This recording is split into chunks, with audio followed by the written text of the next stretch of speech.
আবার একটা নতুন ধাঁধা নিয়ে তোমাদের সামনে চলে এসেছি, তাই তো? হ্যাঁ হ্যাঁ হ্যাঁ তাই তো। এখানে বলো, হ্যাঁ এখানে বলো।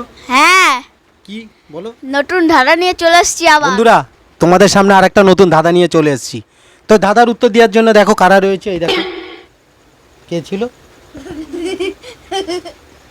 দেখো, সমজিৎ, কে ছিল? সায়ন, শ্রীপর্ণা।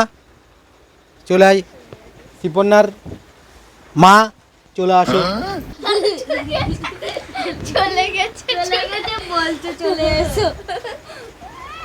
এখানটায় দাঁড়াও। জল পড়ছে। তো বন্ধুরা দেখো এরা পারে কিনা। বন্ধুরা দেখো, ঠিক আছে। থেকে টিনে ফুটো হয়ে গেছে, দেখো তাই জল পড়ছে। এক হাঁড়ি ভর্তি হয়ে গেছে, তাই ফেলে দিয়ে আসলাম। এই যে আর এক হাঁড়ি দিলাম। আচ্ছা, তোমরা তৈরি, প্রস্তুত? হ্যাঁ, তোমাদের আর কেউ আছে পার্টনার? হ্যাঁ আছে, যেটি এই তো, প্রস্তুত। বলুন, বলো বলো প্রশ্ন বলো। বন্ধুরা দেখো আর একটা নতুন এসছে, দেখো নতুন এসছে। পারবে পারবে এরা ধাঁধার উত্তর দিতে? আচ্ছা বলো, কখন 100 থেকে 1 বাদ দিলে 100 থাকে? ঠিক আছে বন্ধুরা, কখন 100 থেকে 1 বাদ দিলে 100 থাকে? ঠিক আছে, তো তোমরা যদি কেউ পারো কমেন্টে লিখবে। আর এখন এখানে যারা রয়েছে তারা পারে কিনা দেখো। মনে হচ্ছে পারবে না, তাই না? ঠিক আছে, দেখতে থাকো পারে কিনা। বলো, স্বপ্নে। এখানে এখানে বলো। স্বপ্নে। এখানটা আসেনি। শ্রীপর্ণা বলছে স্বপ্নে। ঠিক আছে, তো সায়ন কি বলছে দেখি।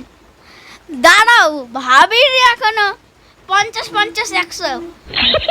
আবার বলছি শোনো, কখন 100 থেকে 1 বাদ দিলে 100ই থাকে? বলো, এটা কিন্তু একটা ধাঁধা। ঠিক আছে, তুমি ধাঁধা হিসেবে ভাববে, তুমি যোগ বিয়োগ এসব ভাববে না, ধাঁধা হিসেবে। ঠিক আছে, আবার বলছি শোনো, আমার এই কথার মধ্যে, আমার এই ধাঁধার মধ্যেই উত্তর লুকিয়ে আছে। বন্ধুরা, ওদেরকে একটা ক্লু দিয়ে দিলাম, আমার ধাঁধার মধ্যেই উত্তরটা লুকিয়ে আছে। কখন 100 থেকে 1 বাদ দিলে 100 থাকবে? শো থাকলে 100 থাকবে। শো 100, তাহলে শো কথাটা থাকলে 100 থাকবে। হ্যাঁ, তো সেটা কি হবে? তুমি উত্তরটা বলো বুঝিয়ে। 100। কখন 100 থেকে 1 বাদ দিলে 100 থাকবে? বলো। আরে বলে আমি বুঝি উঠতে পারছি না। আবার বলছি শোনো, কখন 100 থেকে 1 বাদ দিলে 100ই থাকবে? আচ্ছা আমি বুঝাচ্ছি, আমি বলবো। বল। 100 বানাম হচ্ছে এ ক তালিবেশ্য। হ্যাঁ, একটু আর জোরে বলো। 1 বাদ দিলে এ ক বাদ দিলে তালিবেশ্য, মানে শো 100ই থাকে। কি বললো? ওটাই তো বলো। হবে। হ্যাঁ, ওই তো ওটাই হবে। কি বলো? ওটাই হবে যেটা বলেছো। তো বন্ধুরা সঠিক উত্তর দিয়েছে মনে হচ্ছে না? তোমরা কি বলছো, সঠিক উত্তর এইটা হতে পারে? বলছে এ ক তালিবাস্য 100, 100 থেকে 1 বাদ দিয়ে দিলাম, তাহলে তালিবাস্য পড়ে থাকবে। তাহলে কখন 100 থেকে 1 বাদ দিলে 100 থাকে, তাহলে তালিবাস্য মানে 100। তো সঠিক উত্তর দিয়েছে, তো তাদের জন্য একটা হাততালি হয়ে যাক। ঠিক আছে বন্ধুরা, ভিডিওটা এই পর্যন্ত। ভালো লাগলে লাইক, কমেন্ট আর শেয়ার করবে।